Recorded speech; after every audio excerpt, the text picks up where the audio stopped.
BTech, BBA మరియు MBA కోర్సులు 15+ years experience ఫ్యాకల్టీతో పాటు placement guarantee. Kishkinda university, Ballari. జై శ్రీరామ్. నా పేరు మాధురి. మీరు చూస్తున్నది సుమన్ టీవీ నెట్వర్క్. ఈరోజు మనతో పాటు ఉన్నారు ప్రముఖ జ్యోతిష్య వాస్తు పండితులు బ్రహ్మశ్రీ గుండెపూడి సుధీర్ శర్మ గారు. నమస్కారం గురువు గారు. జయ శ్రీరామ్. శ్రీమాత్రే నమః. శ్రీ గురుభ్యో నమః. గురుగారు, చాలా మంది దేవుడికి మొక్కుకుని ముడుపు కడుతూ ఉంటారు కదండి. అంటే కొంతమంది ఒక్కొక్కలా కడుతూ ఉంటారు, కొంతమంది ఇలానే కట్టాలి, ఇలా కడితేనే దేవుడు స్వీకరిస్తాడు అన్నట్టుగా చెప్తూ ఉంటారు, మనది రాంగ్ అన్నట్టుగా చూపిస్తూ ఉంటారు. అసలు యూనివర్సల్ గా ముడుపు అన్నది ఏ విధంగా కట్టాలంటారు? ఇక్కడ ముడుపు అంటే వెంకటేశ్వర స్వామి దగ్గర నుంచి స్టార్ట్ అయింది నాన్న. మొట్టమొదటిగా ఆయన దగ్గర నుంచే స్టార్ట్ అయింది. ఇది ఇప్పుడు అందరి దేవతలకు ముడుపులు కడుతున్నారు, రకరకాలుగా చేస్తూ ఉన్నారు. కొంతమంది చిన్న పాట్ లాంటిది తీసుకొచ్చి దాంట్లో డబ్బులు వేయడం అనేది కొంతమంది చేస్తూ ఉంటారు. ఈ డబ్బులు మొత్తం స్వామివారి హుండీలో వేస్తా అని చెప్పి మొక్కుకోవటం, ఇలా చేస్తూ ఉంటారు. ముడుపు అంటే మొట్టమొదటిగా చెప్పాలి అంటే ఒక కార్యానికి నాందిగా చెప్పుకోవచ్చు. ఓకే స్వామి, నేను ఈ పని ప్రారంభిస్తున్నాను, ఈ పని పూర్తి అయ్యారా నువ్వు చూడు. ఆ ముడుపు ఏ దేవుణ్ణైతే మనం భావించి కడుతున్నామో ఆ ముడిపే ఆ భగవంతుడు అనుకోవాలి. ముడిపే భగవంతుడు. ఓకే, అనేది చాలా పవిత్రంగా ఉండాలి. ఏదో మనం తీసుకొచ్చి ఓ పక్కన పెట్టేసి ఇవి ఇస్తామంటే అది కానుక వేరు, ముడుపు వేరు కదా. ఇక్కడ ముడుపు కట్టేటువంటి విధానం చాలామంది చాలా రకాలు చేస్తుంటారు. కానీ మనం ఏదైతే మొక్కుంటామో ఒక భగవంతుడికి ముడుపు ఎందుకు కడతాం ముఖ్యంగా అంటే భగవంతుడిగా మనం భావిస్తూ ఉంటాం ఆ ముడుపుని. దాంతో పాటుగా అది చూసినప్పుడల్లా ఆయన మొక్కున్నటువంటి మొక్కు గుర్తుకు రావాలి తప్పనిసరిగా.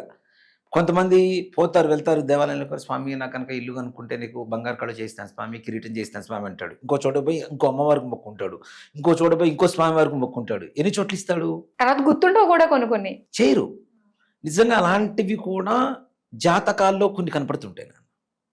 తప్పనిసరిగా ఏదైతే మనం పూర్వీకులు కావచ్చు ఏదైనా మొక్కుని మనం వాటిని చెల్లించకుండా ఉండడం అనేది కూడా ఇప్పుడు నిజంగానే ఆయన అడగలేదు మనల్ని ఇవ్వమని. 1000 రూపాయలు ఇస్తావా, బంగారు కిరీటం ఇస్తావా, లేదంటే బంగారు నాణాలు ఇస్తావా, ఇవన్నీ ఆయన ఏం అడగల. మనంతట మనం మనస్ఫూర్తిగా స్వామివారికి ఇవ్వాలని, మనకి ఏదైనా కలిగితే ఇవ్వాలన్న భావంతో మనం కడుతూ ఉన్నాం. అలాంటిది ఇవ్వకపోవడం కూడా తప్పే కదా మరి. కానీ అంటే దానికంటూ ప్రత్యేకంగా ఈ విధంగా మనం దేవుడికి మన కోరికలు విన్నవించుకుంటున్నాం అన్నది కాకుండా నార్మల్గా వెళ్ళి నాకు ఇది అయితే ఇది అయిపోతుంది, ఇది నేను చేయిస్తాను అన్నది కూడా అక్కడ రికార్డ్ అయిపోయినట్టే అంటారా దేవుడి దగ్గర? మాట ఇచ్చినట్టే కదా. మనిషికి మాటిస్తేనే తప్పకూడదు అన్నప్పుడు భగవంతుడికి మాటిస్తే ఎట్లా తప్పుతాం? వేసుకుని ఉంటాము అనిపిస్తుంది కదా.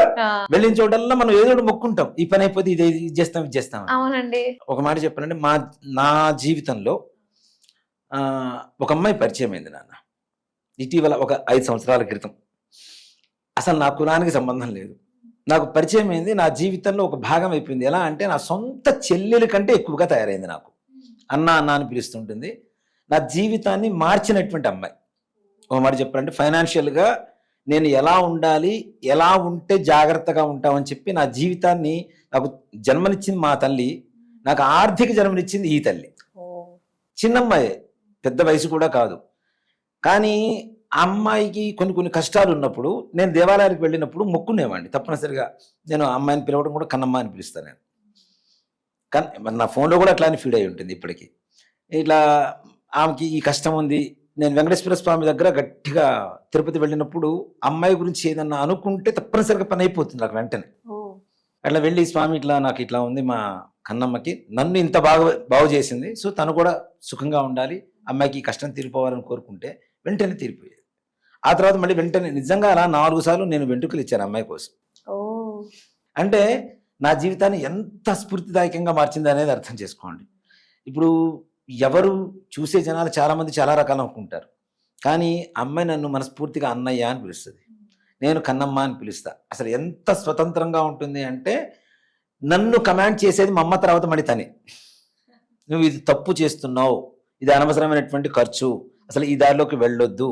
నేను ఇవాళ రోజున దేవాలయం కట్టాలన్న సంకల్పం కూడా అమ్మాయి ద్వారానే వచ్చింది. అమ్మాయి చెప్పింది, నువ్వు ఇన్ని చేస్తున్నావు కదా, గుడి కట్టించు, బాగుంటుంది, జీవితం మొత్తానికి ఒక పరమార్థం ఉంటుంది అని కూడా తనే సలహా ఇచ్చింది. ఆ సమయంలోనే స్థలం కొనడం, దేవాలయం కట్టించడం ఇవంతా కూడా జరిగింది. సో అంటే అమ్మవారి దేవాలయ నిర్మాణానికి కూడా నాంది అమ్మాయి దగ్గర. అమ్మాయి బాగుండాలని కోరుకోవడంలో తప్పులేదుగా. మా సొంత చెల్లి అనుకున్నా, తల్లి అనుకున్నా, కూతురు అనుకున్నా, ఎలా అనుకున్నా నాకు చాలా మంచి ఇది ఉంది. అలా జరిగినప్పుడల్లా నేను వెళ్ళి తప్పనిసరిగా ఏదైతే మొక్కుంటానో అది తీర్చి వచ్చేవాడిని. మళ్ళీ తర్వాత ఇంకేదైనా కావాలని కోరుకున్నా కూడా వెంకటేశ్వర స్వామి తప్పనిసరిగా పనిచేసి పెట్టేవాడిని. అంత ఇదిగా ఉండేది. ఇక్కడ మనం ఏదైతే కోరుకుంటున్నామో అది భగవంతుడు ఇచ్చినప్పుడు భగవంతుడికి ఇస్తామన్న మాట మనం ఇచ్చి తప్పడం కూడా తప్పే కదా, మహాపొరపాటు కదా కదా. మన స్వామి ఇప్పుడు తిరుపతి వెంకటేశ్వర స్వామి దేవాలయాన్ని కొన్ని కోట్ల మంది దర్శనం చేసుకునేటప్పుడు ఆ కోట్ల మందిలో నన్ను గుర్తు పెట్టుకొని నేను చెప్పుకున్న సంకల్పాన్ని ఆయన విని ఆ పనిని పూర్తి చేసి పెట్టాడు అంటే దాని కృతజ్ఞత భావం మనకు ఉండాలిగా. కృతజ్ఞత అంటే ఆయన ఏదో గొప్పగా అడగల, మనం ఇస్తామన్నదే తీసుకుంటా అంటున్నాడు. అది కూడా ఇవ్వకపోతే పాపమే కదా కదా. ఆయన అడిగేది ఏంటి, గట్టిగా కోట్ల డబ్బులు అడగడు, కేశాలు మాత్రమే. కేశాలు కూడా ఏంటి మనకి నిజంగా చెప్పాలి అంటే ఈ తల నీలాలు ఇవ్వడానికి కూడా కారణం అదే నాన్న. పుణ్యం ఎప్పుడూ కూడాను పాదాల్లోకి వస్తుంది, బొటన వేళ్లలోకి వస్తుంది. మనం చేసే పుణ్యం అంతా కూడా చూడండి, పీఠాధిపతులను ఎవరిని ముట్టుకొనివ్వరు, స్వామీజీల్ని ముట్టుకొనివ్వరు. అందులోనూ బొటన వేళ్ళు ఏ ఉపాసనాపరులు కూడా ముట్టుకొనివ్వరు. అంటే వాళ్ళు ఉపాసన చేసేటువంటి బలమంతా కూడా బొటన వేళ్లలోకి వస్తుంది. అలాగే పాపం అంతా ఎక్కడికి వస్తుందంటే శిరోజాలకు వస్తుంది. భగవంతుడు అక్కడ శిరోజారు కోరుకుంటున్నది కూడా నీ పాపాన్ని తీసేయడానికే. పాపం చేసేది ఎంతో మెదడుతోనే కదా, మైండ్తోనే కదా. మరి ఈ మెదడును అంటుకొని ఉన్నవే కదా వెంట్రుకలన్నీ కూడా. ఈ పాపాలు మొత్తం నీలాల తల వెంట్రుకల్లోకి వస్తాయి. కాబట్టి అవి ఎప్పుడైతే భగవంతుడికి ఇస్తున్నామో మనం చేసినటువంటి పాపాలు కూడా పోతాయని చెప్పి పాపాలను ఆయన స్వీకరిస్తున్నాడు, మన పాపాలను ఆయన. అంతటి కరుణామయుడు ఆయన. అది మనం గ్రహించక మనం ఏదో పెద్ద మన నీలాన్ని మొత్తం ఇస్తున్నామని చెప్పి చూస్తూ ఉంటాం. దీంట్లో కూడా ఇంకోటి కూడా చెప్పాలనుకుంటున్నాను అన్న. తిరుపతి దేవస్థానం కావచ్చు, ఏ దేవస్థానమైనా కావచ్చు, ఆడవాళ్ళు పుట్టింట్రుకుల తర్వాత మరలా బోడిగుండు చేయించుకోకూడదు భర్త ఉండగా. ఓకే. ఎప్పుడూ కూడా బోడిగుండు చేసేది మనకి ఎప్పుడూ తెలుసు. పూర్వకాలంలో చేసేవాళ్ళు, భర్త చనిపోతే చేసేవాళ్ళు.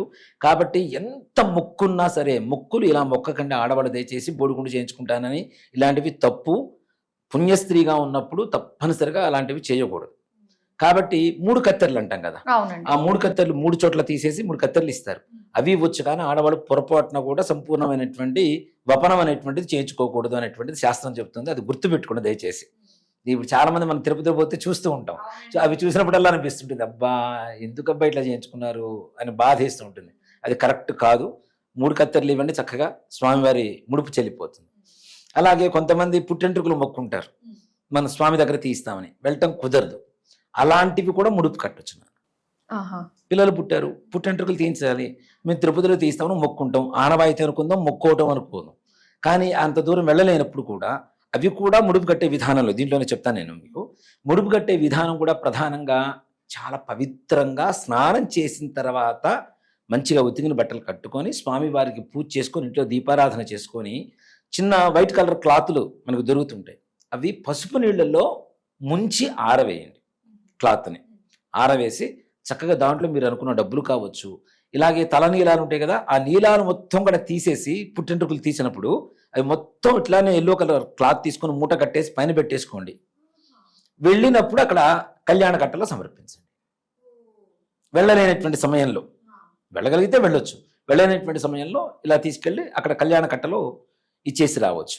అది కూడా స్వామివారికి చెందుతుంది. అంతవరకు ఆ పుట్టింటికి మనం ఒక్కడు కూడా బయటకు పోనీయకుండా మొత్తం టవల్ వేసి చేయిస్తున్నాం కదా, దాంట్లో మూట కడుతున్నాం కదా, ఆ మూట కట్టి మొత్తం స్వామివారికి ఇస్తున్నాం కదా, దాంట్లో ఒక్కటి కూడా మనం ఇది మిస్ అవ్వట్లేదు కదా.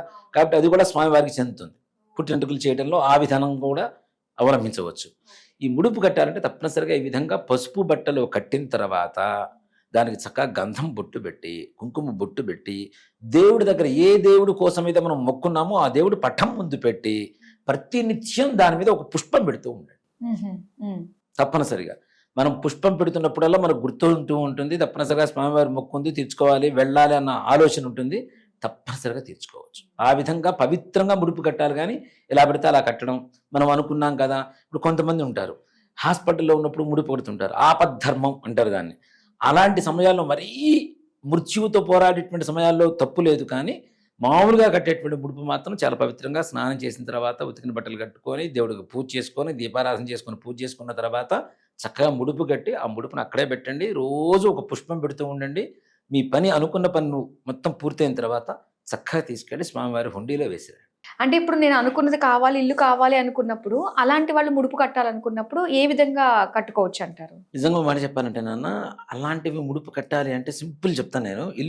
ఇల్లు కట్టుకోవడానికి, సొంత ఇల్లు కల నెరవేరడానికి అది వేరే చెప్తాను నేను మీకు. మామూలు ముడుపులు కట్టేది డబ్బులే కడుతూ ఉంటాం ఎవరు కట్టినా కూడా. కొంతమంది కొబ్బరికాయ ఇవన్నీ కూడా వేస్తూ ఉంటారండి ముడుపులో. ఇక్కడ అదే చెప్తాను నాన్న, అది ముడుపులో కట్టకూడదు. పీచు తీసిన కొబ్బరికాయ ఉంటుంది కదా, అది ఒక రెడ్ కలర్ క్లాత్లో పెట్టేసి దానికి కూడా అట్లానే చక్కగా బొట్టు పెట్టి ప్రతినిత్యం దాని మీద కూడా మీ సంకల్పంతో ఒక పుష్పం పెడుతూ ఉండండి.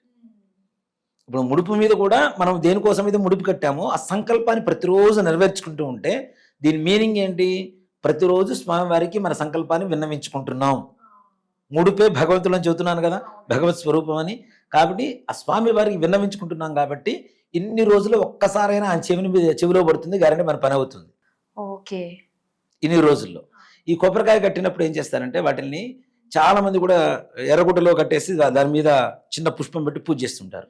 అలాంటివి నీళ్లల్లో వేయాలి, కానీ కొబ్బరికాయలు తీసుకెళ్ళి ఇట్లా దేవాలయాల్లో హుండీల్లో వేసేటువంటి పరిస్థితులు ఎక్కడా లేదు. పూర్వకాలంలో కూడా ఇదే పని చేసేవాడు.